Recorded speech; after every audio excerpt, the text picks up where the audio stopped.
படித்துக் கொண்டிருக்கிற பகுதி என்னவென்றால், ராகாப் அந்த 2 வேவுக்காரர்களையும் எந்த இடத்தில் மறைத்து வைத்தார்? ராகாப் அந்த 2 வேவுக்காரர்களையும் எந்த இடத்தில் மறைத்து வைத்தார் என்று பார்க்கும்போது, முதலாவது நாம் பார்த்தோம் மேல் வீடு. மேல் வீடு 2 அர்த்தம். ஒன்று பரிசுத்தாவியின் வல்லமை, இன்னொன்று சபை. நம்மை பாதுகாக்கிற காரியங்கள் பரிசுத்தாவின் வல்லமையும் சபையும் நம்மை பாதுகாக்கிறது, காப்பாற்றுகிறது என்ற ஒரு சத்தியத்தை நாம் இந்த ராகாவின் சப்ஜெக்ட்ல நாம் படிக்கிறோம். ஸ்தோத்திரம். அது மாத்திரமல்ல, இரண்டாவது அந்த ராகாப் அந்த 2 வேவுக்காரர்களையும் சணல் தட்டைக்குள்ளே கொண்டு போய் மறைத்து வைக்கிறார். எங்க வைக்கிறார்? சணல் தட்டைக்குள்ளே கொண்டு போய் மறைத்து வைக்கிறார் என்று நம்ம பார்த்தோம். சில இதெல்லாம் நம்ம பார்த்தோம். சணல் தட்டைக்குள்ள கொண்டு போய் அவர் மறைக்கிறார். பாருங்க, சணல் தட்டையில கொண்டு போய் அவங்க 2 பேரையும் மறைக்கிறாரா? அவங்க 2 பேரையும் பத்திரப்படுத்தி மறைத்து வைக்கிறார் என்று நம்ம இதை பார்த்தோம். சரி, இந்த சணல் தட்டை என்பது எதற்காக ராகா வீட்டில் அந்த சணல் தட்டை இருந்தது என்றால், சணல் தட்டை என்றால் சணல் செடி. எதற்கு என்றால், அதை நூலாய் மாற்றுவதற்காக. என்னவா மாத்த போறாங்க? அதை நூலாய் மாற்றி அந்த நூலை என்ன செய்வாங்களா? என்ன செய்வாங்க? எதுக்குங்க நூலு? வஸ்திரம், உடை தயார் செய்வதற்காக. நூலை எடுத்து அவங்க டிரெஸ் தயார் பண்றதற்காக அந்த கானானியர்கள் அந்த நாட்களிலே அவர்கள் அந்த வேலையை அங்க செய்தவர்களா இருக்கிறாங்க. ராகாப் கூட அந்த வேலை பண்ணி இருக்கிறாங்க. ஸ்தோத்திரம். வஸ்திரம் நெய்வதிலே எகிப்தியர்களும் கானானியர்களும் தேர்ச்சி பெற்றவர்களா இருந்தார்கள். அதனால ராகா வீட்டுல அந்த சணல் தட்டை இருந்தது. ஸ்தோத்திரம். அப்ப அந்த சணல் தட்டை என்பது சணல் நூல் நாள் செய்யப்படுகிற ஆவிக்குரிய வஸ்திரத்தை காண்பிக்கிறது. ஸ்தோத்திரம். சணல் நூல் ஆவிக்குரிய வஸ்திரத்தை காண்பிக்கிறது. ஸ்தோத்திரம். நமக்கு இந்த சரீரம் இல்லாமல் பரலோகத்துக்கு போகிற ஒரு சரீரம் நமக்குள்ள இருக்குது. எப்படி நாம் பரலோகத்துக்கு போவோம்? வேற சரீரத்துல போவோம். அப்படிதானங்க? பூமிக்குண்டான சரீரம் வேறு, பரலோகத்துக்கு உண்டான சரீரம் வேறு. அப்ப வேற சரீரம் நாம் மாறுவோம். அப்ப அந்த சரீரத்திற்கு வஸ்திரம் வேண்டுமே, டிரெஸ் வேணுமே. அதுதான் ஆவிக்குரிய வஸ்திரம். கடவுள் சொன்னார், நீ ஆசாரியனுக்கு சொல்லுகிறார், நீங்கள் சணல் நூல் வஸ்திரங்கள் தரிக்க வேண்டும். சணல் நூல். ராகாப் வீட்டுல சணல் நூல் இருந்தது, அதுல கொண்டு போய் மறைக்கிறார். நாம் மறைக்கப்படுவது, நாம் பாதுகாக்கப்படுவது ஆவிக்குரிய வஸ்திரங்களினால் நாம் பாதுகாக்கப்பட முடியும். ஸ்தோத்திரம். நேற்று நாம் பார்த்தோம், தன் வஸ்திரங்களை காத்துக்கொள்ள வேண்டும் என்று நாம் பார்த்தோம். வஸ்திரங்களை காத்துக்கொள்ள வேண்டும் என்று நாம் பார்த்தோம். ஸ்தோத்திரம். ஆண்டவர் சொல்லுகிறார், நீ நிர்வாணமாய் காணப்படாதபடிக்கு உன் வஸ்திரத்தை காத்துக்கொள் என்று நேற்று நாம் பார்த்தோம். ஸ்தோத்திரம். சரி, இன்றைக்கு இன்னொரு 2 விஷயம் சொல்றேன். தரித்து கொண்டால் நிர்வாணிகள் அல்ல. பைபிள் ஒரு வார்த்தை இருக்குது. எங்க படிக்கிறோம்? 2 கொரிந்தியர் 5ஆம் அதிகாரம் 3ஆம் வசனம். 2 கொரிந்தியர் 5ஆம் அதிகாரம் 3ஆம் வசனம் படிக்கும்போது, தரித்து கொண்டால் நாம் நிர்வாணிகள் அல்ல. படிக்குமா? தரித்து கொண்டவர்களானால் நாம் நிர்வாணிகளாய் காணப்பட மாட்டோம். அப்படின்னு அர்த்தம் என்ன இந்த வசனத்துக்கு? இந்த வசனத்தின் அர்த்தம் என்ன? தரித்து கொண்டவர்களாய் ஆனால் நாம் நிர்வாணிகள் அல்ல அப்படின்னு எழுதுது. அப்படின்னு அர்த்தம் என்ன? அப்படின்னு அர்த்தம் என்ன? தரித்து கொள்றது என்னது? ட்ரெஸ். ட்ரெஸ் வேர் பண்றோம். அப்போ நம்ம தரித்து கொண்டால் நாம் நிர்வாணிகளா இருக்க மாட்டோம். ஸ்தோத்திரம். அப்ப எதை தரித்து கொள்ளணும்? ஆவிக்குரிய வஸ்திரம். ஸ்தோத்திரம். தரித்து கொள்ள வேண்டும். நமக்கு நிறைய ட்ரெஸ் இருக்குதுங்க நமக்கு. அதான் நேற்று பார்த்தோம். நேற்று 5-6 ட்ரெஸ் நம்ம பார்த்தோம். ஸ்பிரிச்சுவல் ட்ரெஸ், ஆவிக்குரிய வஸ்திரம். கடவுள் நம்மளை பார்க்கும் பொழுது அந்த ஆவிக்குரிய சரீரத்துல ட்ரெஸ் இருக்கணும். ஸ்தோத்திரம். நம்ம ஆவிக்குரிய பாடியில, ஆவிக்குரிய சரீரத்துல நிர்வாணமாய் இருந்தால் நாம் பாவிகள். ஸ்தோத்திரம். பரலோகத்துக்கு நாம் போகும்போது நாம் வஸ்திரம் இல்லாமல் நிர்வாணிகளாய் பரலோகத்துக்கு போக முடியாது. ஸ்தோத்திரம். அப்ப நமக்கு ஒரு ஆவிக்குரிய வஸ்திரங்கள் உண்டு. ஆவிக்குரிய சரீரத்திற்கு ஆவிக்குரிய வஸ்திரங்கள் உண்டு. ஸ்தோத்திரம். பாருங்க, நேற்று நம்ம நிறைய காரியங்கள் நாம் பார்த்தோம். ஸ்தோத்திரம். கடவுள் சொன்னாரு, நீ சணல் நூல் வஸ்திரங்களை தரிக்க வேண்டும் என்று கடவுள் சொல்லியிருக்கிறாரு. அதை நாம் அப்புறம் பார்ப்போம். இன்றைக்கு ஒரு 3 வஸ்திரங்கள் பெண்டிங் இருக்குது. நீங்க எத்தனை சொன்ன? நான் நேற்று நான் 6 சொன்னேன். முதல் வஸ்திரம் என்ன சொல்லுங்க? நேற்று நாம் பார்த்த முதல் வஸ்திரம் எது? இயேசு நம்முடைய டிரெஸ். என்ன வசனம் அது? எங்க பார்த்தோம்? மத்தேயு 24:5, ரோமர் 13:14. இயேசு நம்முடைய வஸ்திரம். இயேசுவை நாம் தரித்துக் கொள்ள வேண்டும். ஸ்தோத்திரம். நேற்று நாம் பார்த்தோம், யார் வஸ்திரம் இல்லாதவர்கள் யார் என்றால், நான் பாவி, நான் கடவுள்கிட்ட வரத்துக்கு தகுதி இல்ல, நான் சர்ச்சுக்கு வரமாட்டேன், என்னை கூப்பிடாதீங்க, நான் பாவி என்று சொல்லி சொல்லி கடவுள்கிட்ட வராம தூரமா இருக்கிறான் பாருங்க, அவன் தான் வஸ்திரம் இல்லாதவன். வஸ்திரம் இல்லாதவன். அவனுக்கு கடவுள் சர்ச்சுக்கு வரணும்னா பயம். சர்ச்சுக்கு கடவுள்கிட்ட வர முடியல. நான் பாவி, நான் பாவி, நான் பாவம் செய்யறேன் அப்படி என்று சொல்லி அவன் தூரமா இருக்கிறான். அவன் தான் வஸ்திரம் இல்லாதவன் என்று நம்ம பார்த்தோம். ஸ்தோத்திரம். அப்போ கிறிஸ்து நம்முடைய வஸ்திரம். இரண்டாவது என்ன சொன்ன? இரண்டாவது நம்முடைய வஸ்திரம் என்னதுங்க? ரட்சிப்பின் வஸ்திரம் என்று நாம் பார்த்தோம். ஏசாயா 61:10 ரட்சிப்பு. இங்க எல்லாரும் இயேசு கிறிஸ்துவை தெய்வமாய் அங்கீகரித்த உங்களுக்கு என்ன கிடைச்சிருக்குது? உங்களுக்கு சத்தமா சொல்லுங்க. ரட்சிப்பு கிடைத்திருக்கிறது. ஸ்தோத்திரம். அந்த ரட்சிப்பு என்பது நமக்கு வஸ்திரமாய் கடவுள் கொடுத்திருக்கிறார். ரட்சிப்பின் வஸ்திரம். ஸ்தோத்திரம். நான் ஒரு காலத்துல பாவியா இருந்தேன், கெட்டவனா இருந்தேன்.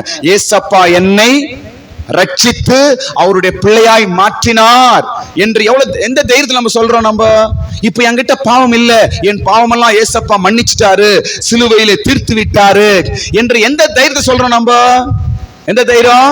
ரட்சிப்பு கிடைத்தது என்ற தைரியத்தை சொல்லுகிறோம். ஆமென். ரட்சிப்பின் வஸ்திரம் எனக்கு கிடைத்தது என்ற தைரியத்தில் நாம் பேசுகிறோம். ஹல்லேலூயா. இப்போ நம்ம எல்லாருக்கும் கடவுள் ரட்சிப்பின் வஸ்திரத்தை கொடுத்திருக்கிறார். மூன்றாவது என்னங்க?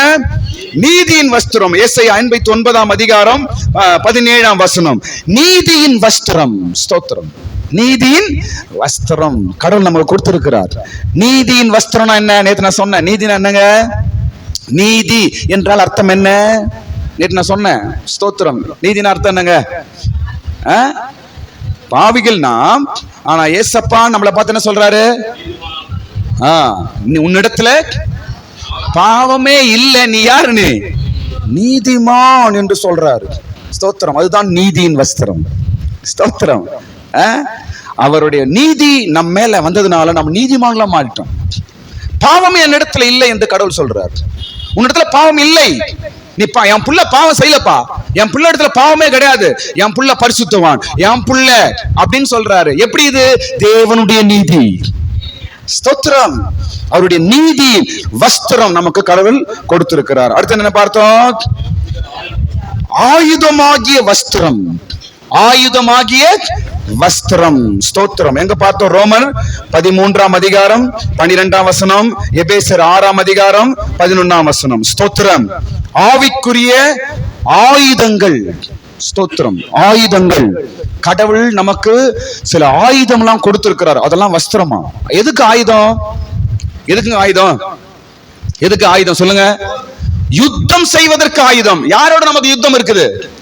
சாத்தானோடு யுத்தம் இருக்கிறது. யுத்தம் செய்கிறவர்கள் நீங்கள், யுத்தம் செய்கிறவர்கள் நாம்.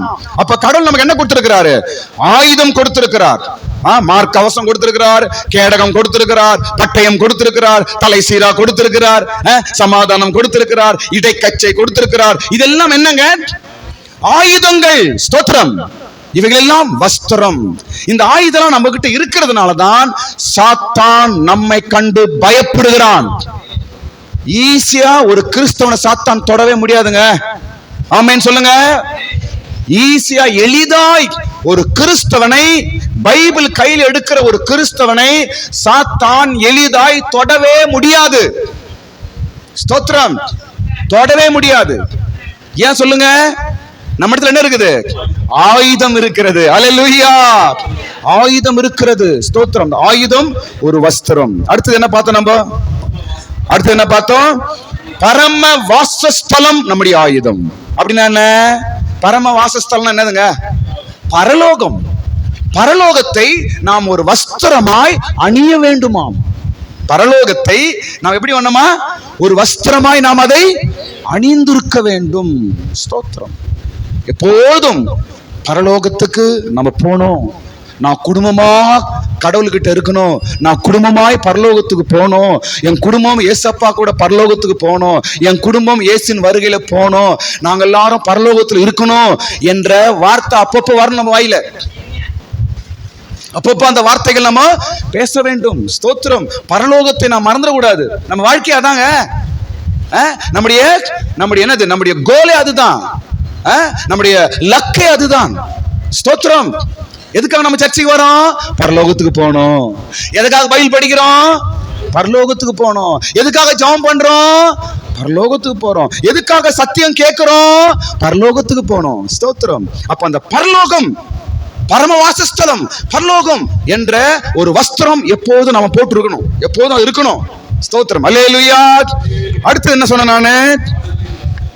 கிறிஸ்துவின் அச்சடையாளங்கள் என்ற வஸ்திரம். கலாத்தியர் 6ஆம் அதிகாரம் 17ஆம் வசனம். கலாத்தியர் 6ஆம் அதிகாரம் 17ஆம் வசனம். கிறிஸ்துவின் அச்சடையாளங்கள். கிறிஸ்துவின் அடையாளத்தை நான் தரித்திருக்கிறேன். அப்படின்னா என்ன சொன்ன நேத்து நானு? பாடுகள். அதுக்கு ஒரு வசனம் சொல்றேன். நேத்து அந்த வசனம் சொல்ல பொழுது 1 பேதுரு 4ஆம் அதிகாரம் 1ஆம் வசனம். 1 பேதுரு 4ஆம் அதிகாரம் 1ஆம் வசனம். படிங்க அந்த வசனம் பார்ப்போம். 1 பேதுரு 4ஆம் அதிகாரம் 1ஆம் வசனம் படிங்க.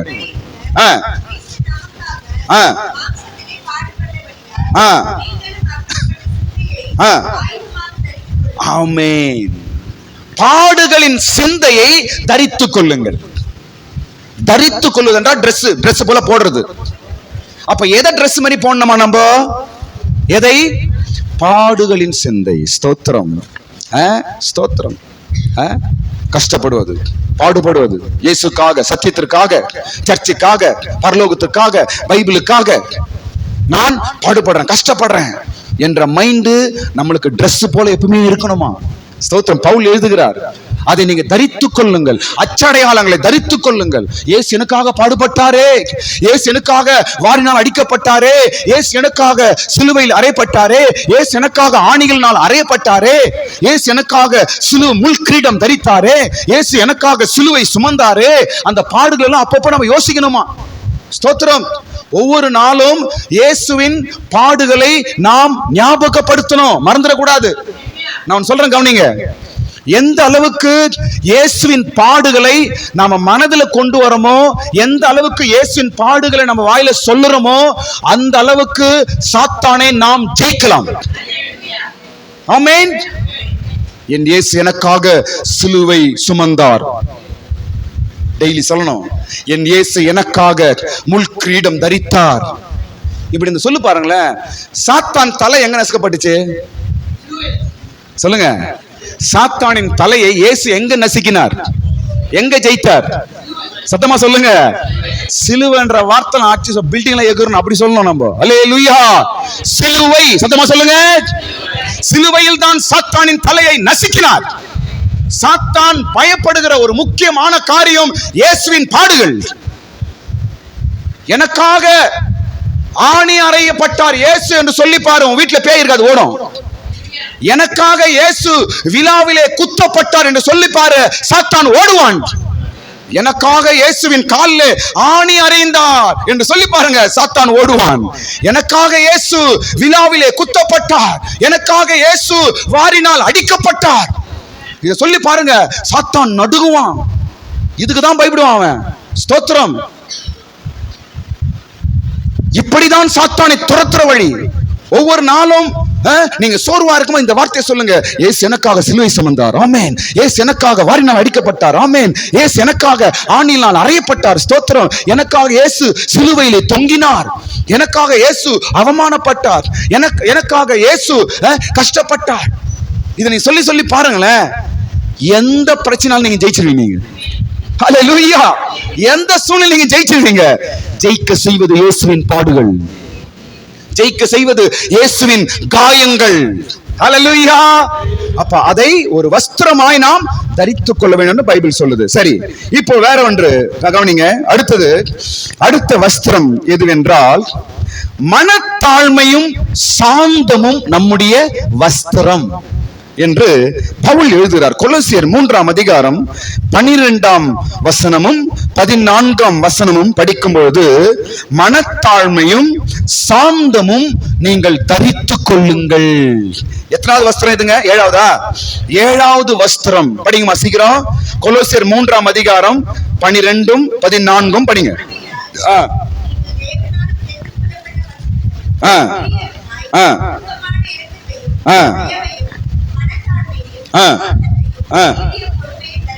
தரித்துக் கொள்ளுங்கள். மனத்தாழ்மையும் சாந்தமும், அப்புறம் நீடிய பொறுமை. பாருங்க, தாழ்மை நம்முடைய வஸ்திரம், சாந்தம் நம்முடைய வஸ்திரம். ஸ்தோத்திரம். இந்த ட்ரெஸ் எல்லாம் போடணுமா? இயேசு கிட்ட போனா இந்த வஸ்திரங்கள் எல்லாம் போட்டுதான் அவரை நாம் பார்க்க முடியும். தாழ்மை என்ற வஸ்திரம், சாந்தம் என்ற வஸ்திரம். ஸ்தோத்திரம். இங்கதான் ராகாப் கொண்டு போய் மறைக்கிறாள். இந்த சணல் தட்டைக்குள்ளதான், சணல் நூலுக்குள்ளதான் ராகாப் மறைக்கிறாள். நீ மறைவது எங்கதென்றால் தாழ்மையில் தான் நீங்க மறைய முடியும். நீங்க காப்பாற்றப்படணும்னா தாழ்மையா இருந்தா நீங்க காப்பாற்றப்படுவீர்கள். நமக்கு ஆபத்து வருது எங்கன்னா பெருமை தான். பெருமையும் கோபமும் தான் நமக்கு ஆபத்தை உண்டாக்கும்.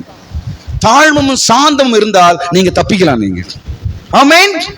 இயேசு எப்படி ஜெயிச்சார்? எல்லாத்தையும் எப்படி ஜெயிச்சாரு? சிலுவை ஜெயித்தாரு, யூதர்களை ஜெயித்தாரு, ரோமர்களை ஜெயித்தாரு, பிலாத்தை ஜெயித்தாரு, எல்லாரையும் ஜெயித்தாரு.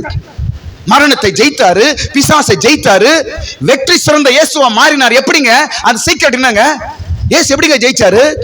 தாழ்மையும், சொல்லுங்க, தாழ்மையும் சாந்தமுமா இயேசு ஜெயித்தார். ஸ்தோத்திரம். இந்த Dress நீங்க எப்பொழுதும் அணிந்திருங்கள். இந்த வஸ்திரத்தை விட்டுறாதீங்க. ஸ்தோத்திரம். உங்களுக்கு வெற்றி கொடுக்கும் வஸ்திரம். தாழ்மை உன்னை ஜெயிக்க வைக்கும் வஸ்திரம். தாழ்மை உன்னை மறைக்கும் வஸ்திரம். ஹல்லேலூயா.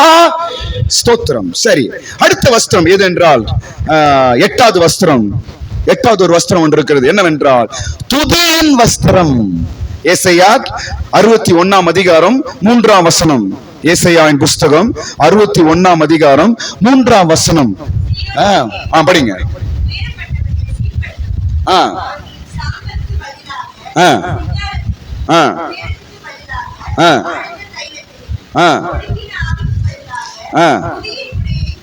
துதியின் உடை, துதியின் வஸ்திரம். ஸ்தோத்திரம். துதியின் வஸ்திரம். பாத்தீங்களா? துதி, துதினா என்னங்க? துதினா என்ன? கடவுளை துதிப்பது, உயர்த்துவது. ஆமென். அல்லேலூயா. ஸ்தோத்திரம். சொல்றேன் பாருங்க, இதெல்லாம் துதி. இது என்னவா? இது எப்படி இருக்கணுமா? நமக்குள்ள வஸ்திரம் போல இருக்கணும். எப்படி இருக்கணும்? வஸ்திரம், Dress. Dress இல்லாம நம்ம இருப்போமா? எப்பயாவது? எப்பவுமே Dress இல்லாம இருக்க மாட்டோம். அதே போல துதி இல்லாமல் நாம் இருக்கக்கூடாது. பாத்தீங்களா? துதி இல்லாமல் இருக்கக்கூடாது. எப்படி ஒரு வஸ்திரத்துக்கு நீ முக்கியத்துவம் கொடுத்து, எப்படி ஒரு வஸ்திரம் இல்லாமல் நீ வெளியே போக மாட்டியோ, எப்படி ஒரு வஸ்திரம் இல்லாமல் நீ இருக்க மாட்டியோ, அதே போல துதி, துதி, துதி இல்லாமல் இருக்கக்கூடாது.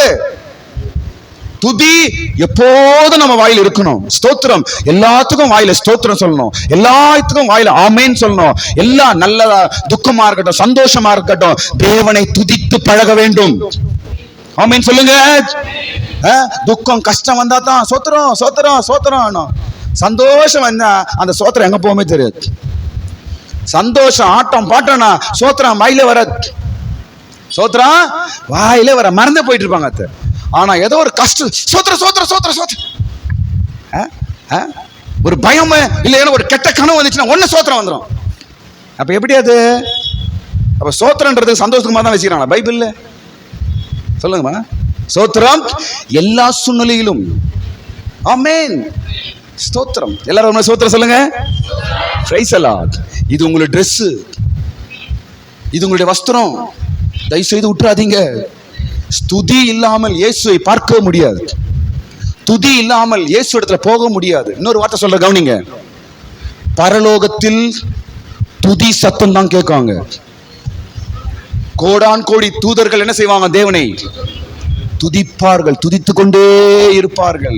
பரலோகத்துல கேட்கப்படுற ஒரே சத்தம் துதி. பரலோகத்துல கேட்கப்படுற சத்தம் அல்லேலூயா. ஸ்தோத்திரம். அல்லேலூயா என்ற சத்தம் பூமியிலும் கேட்கும், பரலோகத்திலும் கேட்கும். அவர்கள் அல்லேலூயா என்று துதித்தார்கள். வெளிப்படுத்தல் எழுதப்பட்டிருக்கிறது. அப்போ பரலோகத்தில் நம் காதுகளை கேட்கிற ஒரு முக்கியமான சத்தம் என்ன சத்தம் சொல்லுங்க? துதியின் சத்தம். எப்போதும் இந்த துதியின் வஸ்திரத்தை நாம் அணிந்திருக்க வேண்டும். துதியின் வஸ்திரம் இல்லாமல் இயேசு பார்க்க முடியாது. ஸ்தோத்திரம். இதெல்லாம் சணல் நூல் தட்டை. சொல்லுங்க. இவைகள் எல்லாம் என்னங்க? சணல் நூல். ராகாப் சணல் நூல்ல ஒளிக்கிறா. நீ ஒளிய வேண்டுமா? இந்த Dress போடு. நீ பாதுகாக்கப்படணுமா? இந்த Dress போடு. நான் இப்ப சொன்ன 9 வஸ்திரங்களை அணிந்து கொள். நீ காப்பாற்றப்படுவாய். ஸ்தோத்திரம். நீ காப்பாற்றப்படுவாய். சாத்தான் உன்னை அழிக்காமலும் உன்னை தொடாமலும் இருக்க வேண்டும் என்றால் இந்த வஸ்திரம், ஆவிக்குரிய Dress நமக்கு வேண்டும். அல்லேலூயா. இன்னொரு 9வது வஸ்திரம், கடைசி வஸ்திரம் சொல்றேன் பாருங்க. 9வது Dress. நம்முடைய சரீரம் நமக்கு கிடைக்கும் கடைசி வஸ்திரம். என்ன வஸ்திரம் இது? வஸ்திரம் என்ன தெரியுது உங்களுக்கு? வஸ்திரம் என்ன? உடை, Dress. நமக்கு கடவுள் கொடுக்கும் கடைசி வஸ்திரம் என்ன? அவ்வளவுதான். அதை வாங்கிட்டோம்னா நம்ம பரலோகம் போயிடுவோம். கடைசி வஸ்திரம் என்ன தெரியுமா? 1 கொரிந்தியர் 15ஆம் அதிகாரம் 53ஆம் வசனம். 1 கொரிந்தியர் 15ஆம் அதிகாரம் 53ஆம் வசனத்துல 2 காரியங்கள் அங்கு எழுதப்பட்டிருக்கிறது. என்னவென்றால் அழியாமையும் சாவாமையும். படிக்குமா?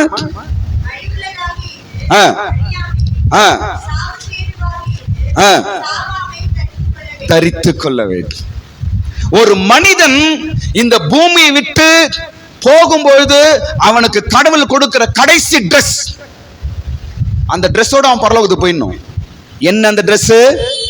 1 அழியாமை, 2வது சாவாமை. பாத்தீங்களா? அழியாமை சாவாமை ரெண்டும் மீனிங் ஒண்ணுதான். அழியாமை அப்படின்னு அர்த்தம் என்ன சொல்லுங்க? அழியாமை என்ற அர்த்தம் என்ன சொல்லுங்க? தெரிஞ்ச சொல்லுங்க. அழியாமை அப்படின்னு அர்த்தம் என்ன? அழிவே கிடையாது. ஓகேவா? சாவாமை அப்படின்னு அர்த்தம் என்ன? சாவே கிடையாது. இந்த Dressோட தான் எங்க போறாங்க அவங்க? பரலோகத்துக்கு போய் முடிஞ்சிச்சு. இதைதான் ஏதேன் தோட்டத்தில் ஆதாமுக்கு ஆண்டவர் கொடுத்திருந்தார். ஏதேன் தோட்டத்துல ஆதாமுக்கு கடவுள் என்ன கொடுத்தார்? அவனுக்கு என்ன இல்ல? என்ன இல்ல? உடை. அப்புறம் அவனுக்கு என்ன இல்ல? அழிவே கிடையாது அவனுக்கு. கடவுள் மனிதனை சிருஷ்டிக்கும் போது அழிவை கொடுத்தாரா? இல்லை. கடவுள் மனிதனை சிருஷ்டிக்கும் போது அவனுக்கு சாவு கொடுத்தாரா? இல்லை. கடவுள் மனுஷனை உண்டாக்கும் போது அவனுக்கு மரணம் என்பது இல்லை, அழிவு என்பது இல்லை, முடிவு என்பது இல்லை. இதெல்லாம் அவனுக்கு கொடுக்கவே இல்லை. ஏன்? கடவுளுக்கு அது இல்ல, அதனால மனுஷனுக்கு இல்ல. ஆமென். கடவுளுக்கு என்ன இல்ல? அழிவு இல்லை. கடவுளுக்கு என்ன இல்ல? சாவு கிடையாது. கடவுளுக்கு என்ன இல்ல? முடிவு இல்ல. தன் சாயலாய் மனிதனை உண்டாக்கினார். அப்போ கடவுளுக்கிட்ட என்ன இருந்துச்சோ அப்படியே மனிதனுக்கு கொடுத்து அவனை உண்டாக்கினார். ஸ்தோத்திரம். மனிதனுக்கு சாவே இல்லை என்றுதான் மனுஷனை உண்டாக்கினார். மனிதனுக்கு அழிவே கிடையாது என்று சொல்லிதான் மனிதனை உண்டாக்கினார். அவன் நித்தியமாய் வாழ வேண்டும். ஜீவ விருட்சத்தின் கனியை புசித்து அவன் ஜீவகாலமாய் வாழ வேண்டும். அதுதான் கடவுளுடைய பிரமாணம், தீர்மானம் ஏதேன் தோட்டத்தில். ஆனால் அழிவு எப்படி வந்துச்சு? சாவு எப்படி வந்துச்சு? நோய் எப்படி வந்துச்சு? சாபம் எப்படி வந்துச்சு அவனுக்கு? இதெல்லாம் எங்கிருந்து வந்ததுங்க? இதெல்லாம் கடவுள்கிட்ட கிடையாதுங்க. எங்கிருந்து வந்துச்சு? சாத்தான் இடத்துல மனுஷங்கிட்ட வந்துச்சு. எதன் மூலமாய்? எதன் மூலமாய்? எதன் மூலமாய்? கீழ்ப்படியாம அந்த பழத்தை புசிச்சான் பாருங்க, சாவு வந்துச்சு, அழிவு வந்துச்சு, சாபம் அவங்களுக்குள்ள வந்துச்சு. ஸ்தோத்திரம், ஆமென். அப்போ தேவனிடத்தில் அழியாமை இல்லை, தேவனிடத்தில் மரணம் இல்லை, தேவனிடத்தில் முடிவில்லை. ஸ்தோத்திரம். இப்ப ஏதேன் தோட்டத்தில் கவனிங்க, ஏதேன் தோட்டத்தில் ஆதாம் எதை இழந்து போனானோ அதை மனுஷனுக்கு கடைசியில மறுபடியும் கொடுக்கிறார் ஆண்டவர். 1 கொரிந்தியர்ல அவன் அழியாமையையும் சாவாமையும் தரித்து கொள்ள வேண்டும். மறுபடியும் வெற்றிட்டு மேல வரணும், கடவுள் கிட்ட போகணும். ஆமென். மனிதன் இழந்து போனான் ஏதேன் தோட்டத்துல, ஆதி ஆகமத்துல இழந்து போனா, வெளிப்படுத்தல மறுபடியும் கொடுக்கிறார் அவனுக்கு. அந்த டிரெஸ் போட்டு மேல நாம் போக வேண்டும். அல்லேலூயா. சாவாமையை நாம் தரித்துக் கொள்ள வேண்டும், அழியாமையை நாம் தரித்துக் கொள்ள வேண்டும். ஸ்தோத்திரம். அப்படி ஒரு வஸ்திரம் கடவுள் நமக்கு கொடுக்கிறார். ஆமென். ஸ்தோத்திரம். இப்போ கடைசி ஒரு 3 பகுதி நான் சொல்லி முடிச்சிடுறேன். எப்படி நம்முடைய வஸ்திரங்களை நாம் இழந்து போகிறோம், எப்படி நம்முடைய ஆவிக்குரிய டிரெஸ் நம்ம இழந்து போயிடுறோம், எப்படி நம்ம விட்டு போயிடுது, அதை எப்படி நம்ம நஷ்டப்படுத்துறோம். 3 வழிகள் கவனிங்க. 3 வழிகளில் நம் ஆவிக்குரிய வஸ்திரத்தை இழந்து போகிறோம். என்ன அந்த 3 வழி? அதை மாத்த சொல்லி நான் முடிக்கிறேன். கவனிங்க. முதலாவது, நம்முடைய ஆவிக்குரிய வஸ்திரத்தை நாம் இழந்து போகிற முதல் காரணம், முதல் வழி எப்படி இழந்து போகிறோம் என்றால், கவனிங்க, சாத்தான் உன் ஆவிக்குரிய வஸ்திரத்தை எடுத்து போடுவான், இல்லைன்னா கெடுத்து போடுவான். யாருங்க? ஸ்தோத்திரம். 9 வஸ்திரம் நாம் பார்த்தோம், 9 டிரெஸ். ஸ்தோத்திரம். ஒரு ஆசாரியன், நம்ம எல்லாரும் ஆசாரியர்கள். இந்த டிரெஸ் யாரு போடணுமா? சணல் நூல் டிரெஸ் ஆசாரியன், நாம தான் ஆசாரியர்கள். ஸ்தோத்திரம். ஆசாரியன் அணிய வேண்டிய 9-10 டிரெஸ் அவர் போடணும். அவரு அந்த ஒரு போட்டோ நான் நாளைக்கு காட்டுறேன். ஆசாரியன் போட வேண்டிய டிரெஸ் அப்படி எல்லாம் போட்டுதான் கடவுளுக்கு போய் நிக்கணும். அவங்க மோசேயின் காலத்துல அப்படிதான் கடவுள் சொல்லி கொடுத்தார். இந்த டிரெஸ் எல்லாம் போட்டு நீ முன்னாடி வந்து நிக்கணும். ஸ்தோத்திரம். இப்ப நம்ம பரலோகத்துல போய் கடவுளுக்கு முன்னாடி நிக்கணும். அப்ப நம்ம என்ன பண்ணோம்? நம்ம என்ன பண்ணுங்க? அந்த டிரெஸ் எல்லாம் நம்ம போட வேண்டும். ஸ்தோத்திரம். இன்றைக்கு கடவுள் கொடுத்திருக்கிற டிரெஸ்ஸை, ஆவிக்குரிய வஸ்திரத்தை முதலாவது சாத்தான் கெடுக்கிறான். ஜாக்கிரதை. சாத்தான் வஸ்திரத்தை கெடுப்பவன், வஸ்திரத்தை புடுங்குறவன். எப்பவுமே சாத்தானுக்கு நம்ம ஆவிக்குரிய டிரெஸ் எல்லாம் போட்டு கடவுளுக்கு ஆயத்தமா இருக்குது அவனுக்கு பிடிக்காது. ஏன்னா சாத்தானுக்கு டிரெஸ் கிடையாது. ஸ்தோத்திரம். அப்போ நம்ம ஆவிக்குரிய டிரெஸ் போட்டு இருப்பது சாத்தானுக்கு இஷ்டமே கிடையாது. அதை புடுங்கணும், நம்ம நிர்வாணமா நிக்கணும், அதான் அவனுக்கு இஷ்டம். நிர்வாணம் என்றால் என்ன? பாவம். நிர்வாணம் என்றால் என்ன? பாவம். எப்பவுமே நம்ம பாவியா இருக்கணும், அதான் அவனுக்கு இஷ்டம். எப்பவுமே நீ பாவியா இரு, நல்லவனா மாறாத, நீ கடவுள்கிட்ட போவாத, நீ ஜெபம் பண்ணாத, பைபிள் படிக்காத, சர்ச்சுக்கெல்லாம் போவாத, எப்பவுமே நீ எப்படி இரு? டிரெஸ் இல்லாம நிர்வாணமா இரு, அதான் சாத்தானோட இஷ்டம். ஸ்தோத்திரம். டிரெஸ் இல்லாம சர்ச்சுக்கு வர முடியுமா? முடியாது. டிரெஸ் இல்லாம நம்ம கடவுளை தேட முடியுமா? முடியாது. இப்படிதான் இருக்கணும் அவனுக்கு ஆசை. ஸ்தோத்திரம். அதனால என்ன பண்றான்? நம்முடைய ஆவிக்குரிய டிரெஸ்ஸை பிடுங்குகிறான். பைபிள்ல சொல்றேன் பாருங்க, 2 விஷயம் நான் சொல்றேன் பாருங்க. ஸ்தோத்திரம். முதலாவது, மார்க் 5ஆம் அதிகாரம் 15ஆம் வசனம் படிக்கும்போது, மார்க் சுவிசேஷம் 5ஆம் அதிகாரம் 15ஆம் வசனம் படிங்க பாப்போம்.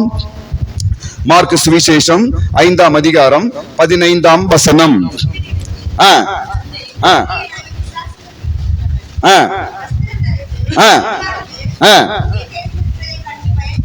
ஆமென். ஸ்தோத்திரம்.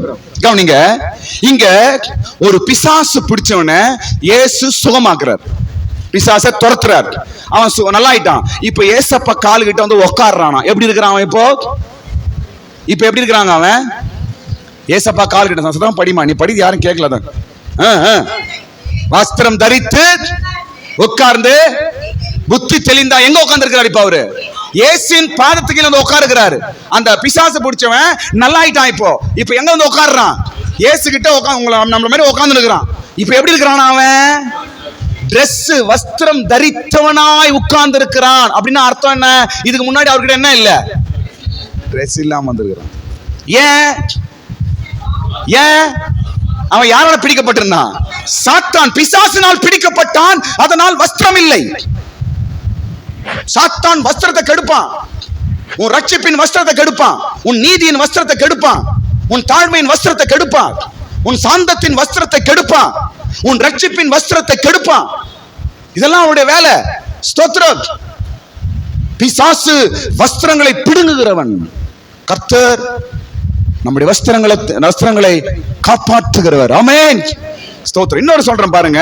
லூக்கா 10ஆம் அதிகாரம் படிக்கும்போது, லூக்கா சுவிசேஷம் 10ஆம் அதிகாரத்தில் நாம் படிக்கும்போது அங்க ஒரு விஷயம் பார்க்கிறோம். என்ன தெரியுமா? ஒரு மனிதன் எருசலேமிலிருந்து எரிகோவுக்கு ஒரு ஆள் போறாரு. போயிட்டே இருக்கிறார். வழியில போயிட்டே இருக்கிறாரு. நடு வழியில கள்ளர்கள் அவனை பிடிக்கிறார்கள். யாரா? எந்த வசனம் அது? 10ஆம் அதிகாரம் 30ஆம் வசனமா? படிங்க. 30ஆம் வசனம். கள்ளர் கையில் அகப்பட்டான். இருங்கம்மா. வழியில போயிட்டே இருக்கிறாரு. யார் கையில மாட்டுறாரு? கள்ளர்னா யாரு? கள்ளர்னா யாரு? ராபர்ஸ். என்ன சொல்லிட்டார்? ராபர்ஸ், திருடர்கள், கள்ளர்கள். அவங்க கையில மாட்டிட்டாரு இந்த மனுஷன். உடனே அங்க என்ன நடக்குது? என்ன பண்றான் அந்த கள்ளன்? அவன் வஸ்திரங்கள் என்ன பண்றான்? ட்ரெஸ் எல்லாம் பிடிக்கிறான். ட்ரெஸ் எல்லாம் பிடுங்கி அவனை அடிச்சு அவனை காயமாக்கி நடு ரோட்ல தள்ளிட்டு அப்படியே போயிடுறான். இது ஆவிக்குரிய அர்த்தமாய் நாம் பார்க்கணும். நாம் தான் அந்த மனிதன். நாம் தான் அந்த மனிதர்கள். யார் கையில மாட்டக்கூடாது? நம்ம சாத்தான் கையில மாட்டக்கூடாது. கள்ளன், திருடன், பிடுங்குகிறவன், கொள்ளடிக்கிறவன், நம்மை அழிக்கிறவன், அவன் தான் கள்ளன், அவன் தான் சாத்தான். உன்னை என்ன பண்ணுவான்? வழியிலே பார்த்துன்னு இருப்பான். அவன் உன்னை பிடிக்கணும் என்று காத்து கொண்டு இருப்பான். என்ன பண்ணுவான்? அவன் வஸ்திரங்களை பிடுங்குவான். வஸ்திரங்களை பிடுங்குகிறவன். ஸ்தோத்திரம். வஸ்திரங்களை பிடுங்கி நம்ம ரட்சிப்பின் வஸ்திரத்தை இழந்து போயிடுறோம். தாழ்மையின் வஸ்திரம், துதியின் வஸ்திரம். நம்ம ஜெபிக்காத ஆளா மாறிடுறோம். நம்ம ஏன்? ட்ரெஸ் பிடுங்கிடுறான். பாஸ்டர், நான் எவ்வளோ ஜெபிக்க நினைக்கிறேன், என்னால் ஜெபம் பண்ண முடியல பாஸ்டர். எங்க வீட்டுல ஜெபமே பண்ண முடியல, என்னால ஜெபிக்க முடியல. ஏன் சொல்றீங்க? எங்கேயோ உன் ட்ரெஸ்ஸை பிடிட்டு இருக்கிறான். ஜெபம் என்ற ட்ரெஸ்ஸை சாத்தான் என்ன பண்றான்? பிடுங்கிடுறான். அதான் ஜெபம் வர மாட்டேங்குது, ஜெபிக்க முடியல. பாஸ்டர், ஒரே சண்டை சண்டை சண்டை பாஸ்டர், வீட்டுல நிம்மதியே இல்ல. ஏன்? சமாதான வஸ்திரத்தை பிடிக்கிட்டான். சமாதானம் என்ற வஸ்திரத்தை பிடுங்கிடுறான். பாஸ்டர், என்னால ஜெபிக்க முடியல, சாத்தான் என்னால் ஜெயிக்க முடியல பாஸ்டர், போராட முடியல பாஸ்டர், என்னால ஜெபிக்க அந்த ஆவி இல்ல பாஸ்டர் என்றால் அந்த ஆயுதம் என்ற வஸ்திரத்தை என்ன பண்றான்? பிடுங்கிடுறான். உடனே நம்ம என்ன பண்றோம்? காயப்பட்டு கீழே விழுந்துடுறோம். நம்ம சும்மா விட மாட்டான், காயப்படுத்துகிறான். என்ன பண்றான் அவன்? காயப்படுத்துறான். காயம் என்ன? அடிக்கிறது. அடித்தாங்க என்ன உண்டாகும்? காயம். அப்ப சாத்தான் ரெண்டு வேலை பண்றான். ஒண்ணு நம்ம ட்ரெஸ்ஸை புடுங்குறான், ரெண்டாவது அடிச்சு காயப்படுத்துகிறான். காயம் என்றால் பாவம் செய்ய வைப்பான். காயம் என்றால் பாவம். ஸ்தோத்திரம். நம்மளை பாவம் செய்ய வைக்கிறது, தப்பு செய்ய வைக்கிறது, கடவுளுக்கு இஷ்டமில்லாத காரியத்தை செய்ய வைக்கிறது, கோவப்பட வைக்கிறது, கெட்ட வார்த்தை பேச வைக்கிறது, சண்டை போட வைக்கிறது. ஸ்தோத்திரம். கெட்ட காரியங்களை செய்ய வைப்பது, இதெல்லாம் காயங்கள். ஸ்தோத்திரம். நம்முடைய பாவங்கள் காயங்களாய் சிவேரென்று இருக்கிறதுன்னு எசேயால படிக்கிறோம் நாம. ஸ்தோத்திரம். ரெண்டு வேலை செய்யறான். முதலாவது ட்ரெஸ்ஸை புடுங்கிட்டு நம்ம காயப்படுத்துகிறான். ஸ்தோத்திரம். ஏன் ட்ரெஸ் மேல அடிச்ச காயம் விடாது? ட்ரெஸ் மேல அடிச்சா காயம் விடாது. ட்ரெஸ் என்ன செய்யுது? காப்பாற்றுது. அப்படிதானங்க? ட்ரெஸ் என்ன செய்யுது? பாதுகாக்கிறது. ஸ்தோத்திரம். சமாதானம், ரட்சிப்பு என்ற வஸ்திரம் நம்மை காப்பாத்துது. முதலாவது அதை புடுங்குறான். புடுங்கிட்டு தான் அவன் காயப்படுத்துகிறான். ஸ்தோத்திரம். அதனால் நம்முடைய வஸ்திரங்கள் சாத்தான் பிடுங்கும்படிக்கு பார்த்து கொண்டே இருப்பான். நம்முடைய வஸ்திரங்களை நாம் காத்துக்கொள்வோமாக. தன் வஸ்திரங்களை காத்துக்கொள்கிறவன் பாக்கியவான். படிங்க வெளிப்படுத்தல் புஸ்தகம். நேத்து நாம் படிச்சோம். வெளிப்படுத்தல் புஸ்தகம் 16ஆம் அதிகாரம் 15ஆம் வசனம். வெளிப்படுத்தல் புஸ்தகம் 16ஆம் அதிகாரம் 15ஆம் வசனம். இதோ நான் திருடனை போல வருகிறேன், தன் மானம் காணப்படத்தக்கதாக நிர்வாணமாய் நடக்காமல் விழித்துக் கொண்டு தன் வஸ்திரங்களை காத்து கொள்ளுகிறவன் பாக்கியவான். பாக்கியவான். தன் வஸ்திரங்களை காத்து கொள்ளுகிறவன் அவன் யாரா? அவன் பாக்கியவான். பாக்கியவானா அதிர்ஷ்டசாலிப்பா, ரொம்ப கொடுத்து வச்சவன்பா அப்படின்னு சொல்றேன் பாருங்க. அதான் பாக்கியவான். ஸ்தோத்திரம். ஏன் பாக்கியவான் சொல்றாரு? ஏன் பாக்கியவான் என்றால் அவன் பரலோகத்துக்குள்ள வருவான், அவன் கடவுள்கிட்ட வருவான், அவன் தேவ ராஜ்யத்துக்கு வருவான், பரம ஸ்தலத்துக்கு அவன் வருவான். அதனால் அவன் பேர் என்னங்க? பாக்கியவான். தன் வஸ்திரத்தை காத்துக்கொள்ளுங்க. ஆமென். நான் எப்படி வருவேன்? திருடனை போல வருவேன். உங்க வஸ்திரத்தை எழுந்து போகாதீங்க. ஸ்தோத்திரம்.